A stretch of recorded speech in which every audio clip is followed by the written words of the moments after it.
People often fantasize about immortality. But what if a person could live for a few hundred years or thousands? What would an immortal look like? What would they do? How would they relate to family and religion?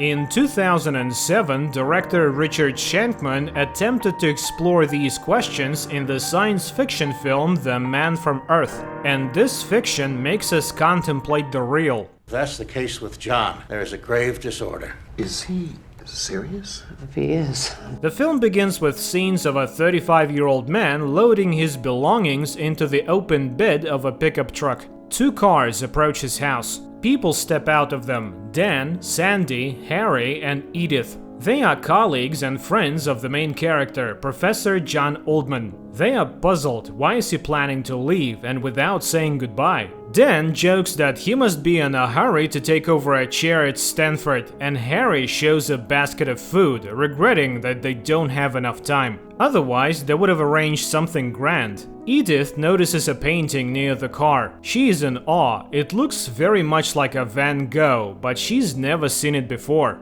John says it's a gift from a friend. Edith is surprised. It looks like an authentic one. John invites his friends into the house. They ask him to tell the truth. Why is he leaving his home and 10 years of teaching? John responds that he can't stay in one place for long, but his friends don't believe it. It can be that he moves so frequently. He is only 35 and he hasn't aged a bit in the last 10 years. Any woman on the faculty would give anything to know the secret. At that moment, Professor of Archaeology Art Jenkins arrives with his student, Linda. He gives John a book about prehistoric caves as a memento and also wonders where John is heading. Again, John says that he just enjoys moving around and brings out an expensive bottle of whiskey. People become more cheerful and forget about the uncomfortable questions. They form a circle and wish him a long life and good luck.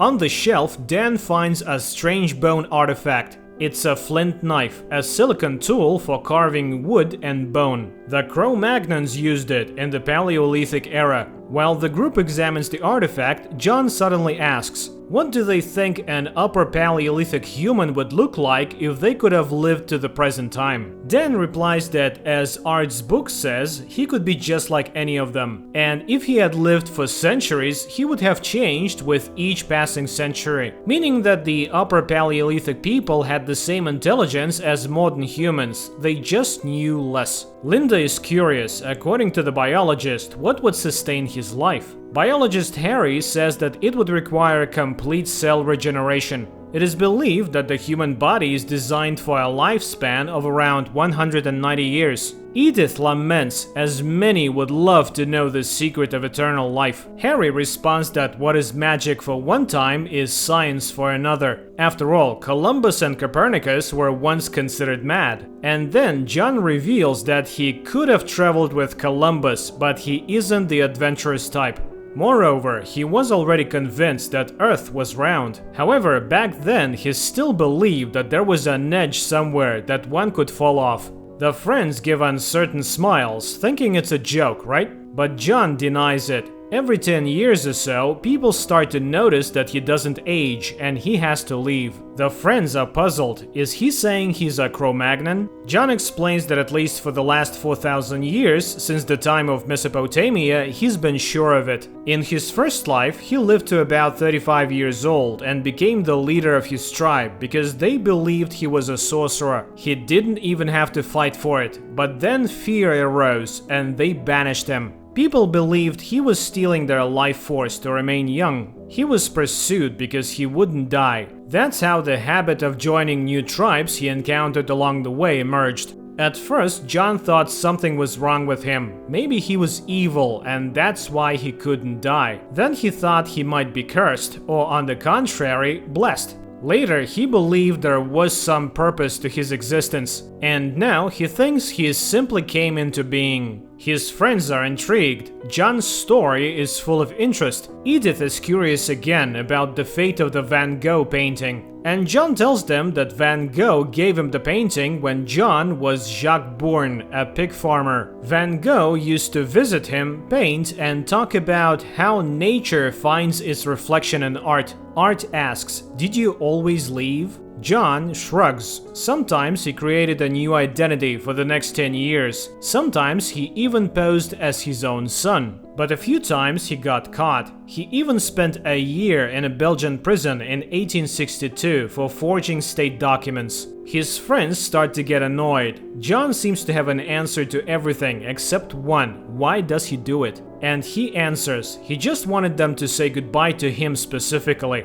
After this, those around him conclude that John has serious issues. He remembers about moving. He still needs to take the boxes. While the man is carrying his belongings, Harry tries to find hidden microphones or cameras. People just can't believe that what is happening is real. At the car, Sandy confesses her love to John. He says that she's not indifferent to him either. But now she understands what she's getting into, right? Because one day he'll be forced to leave. He cannot give her eternity. But she objects. What is eternity and who has it? Her parents divorced even before she was born. Besides, there's death, illness, insurmountable circumstances. Nobody knows how much time they have, whether it's a lot or little. She loves him and will accept everything he can give her. John and Sandy return to the house. Their friends say that they still have more questions. For example, does he remember any of his native languages? The man replies that he remembers a little. Besides, they haven't changed much. And did he engage in cave painting? Yes, he knew a man named Daru who was excellent at his work. He painted animals that hunters hoped to kill and eat.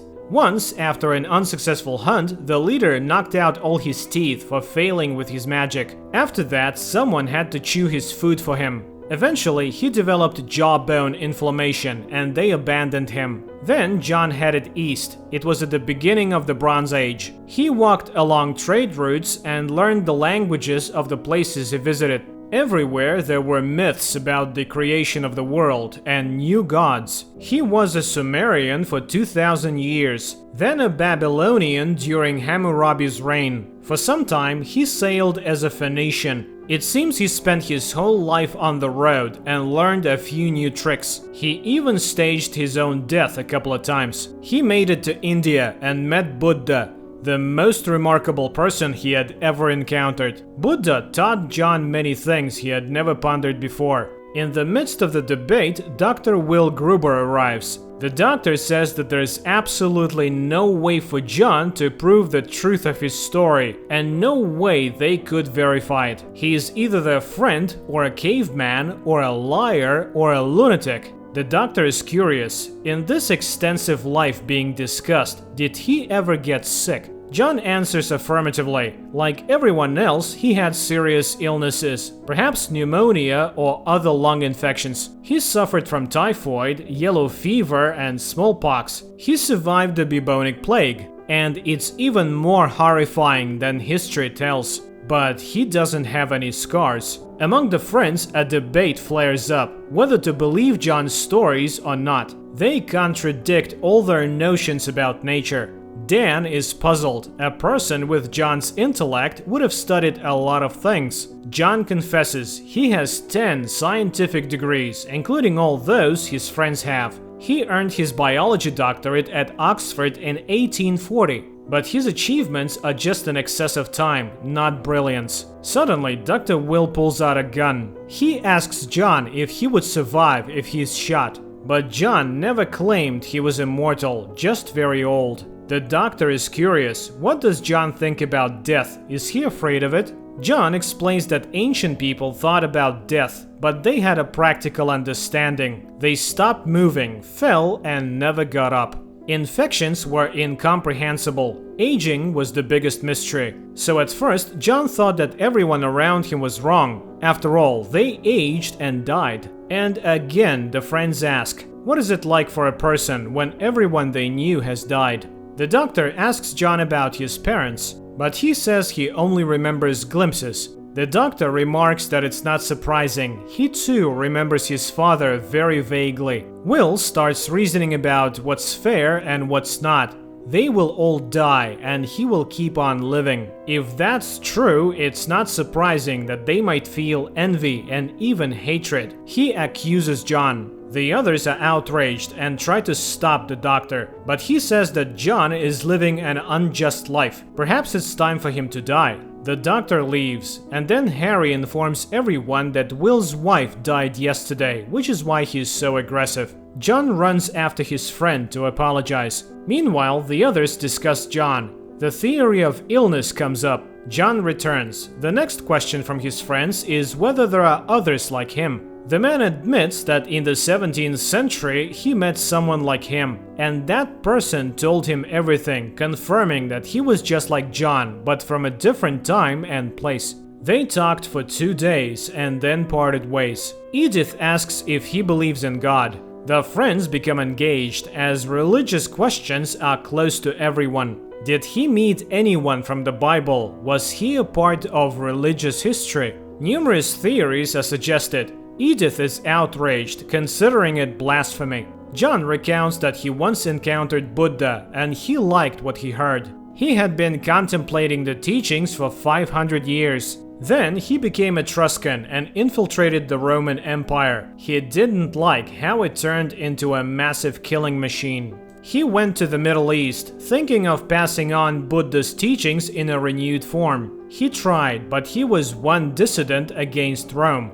Rome won, and the rest is well known. So John was Jesus? Yes, during the crucifixion he blocked the pain. He learned this technique in Tibet. He also slowed down bodily processes so much that they couldn't be detected. Everyone thought he died. They took him down from the cross and laid him in a cave. When he regained consciousness, he wanted to leave unnoticed, but a bunch of fanatics wouldn't let him do that. So he resurrected and headed to Central Europe. He can't prove it, he has no scars, and besides, they tied him down. But blood and nails look more convincing on icons. Edith is outraged. John deeply hurt her feelings. The friends start discussing religious questions. John says that he preached that Christ's teachings were about tolerance, brotherhood, and love. Life is here on earth, here and now. But then the talking serpent persuaded a woman to eat the apple, and everything went awry. Heaven and hell became tools for priests to rule with reward and punishment, trying to save souls that people never lost.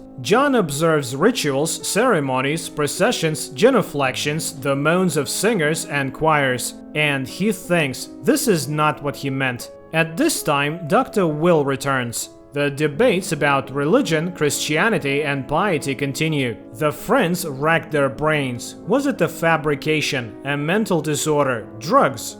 But they can't find a solution. John completely baffled the 4 scientists. He continues to explain that religion is not what is happening now. The church grew out of fairy tales. Even the name Jesus grew out of John. He never claimed to be the Son of God. He wanted to share knowledge. He did not walk on water or resurrect the dead. The friends gather to leave, although they are excited by his story. Edith pleads again to say that he's not Jesus, and she starts crying. The lights come on. Will demands that he admit that it was all a joke, and then John confesses that it was just a story. Their outrage knows no bounds. But John says that they themselves pushed him to this thought. They said he doesn't age. Edith saw Van Gogh, then found the chisel. They themselves bought into his game, and he couldn't resist seeing how they would react to his words. After all, he had such a splendid audience. An anthropologist, an archaeologist, an expert in Christianity, a psychologist, and a biologist.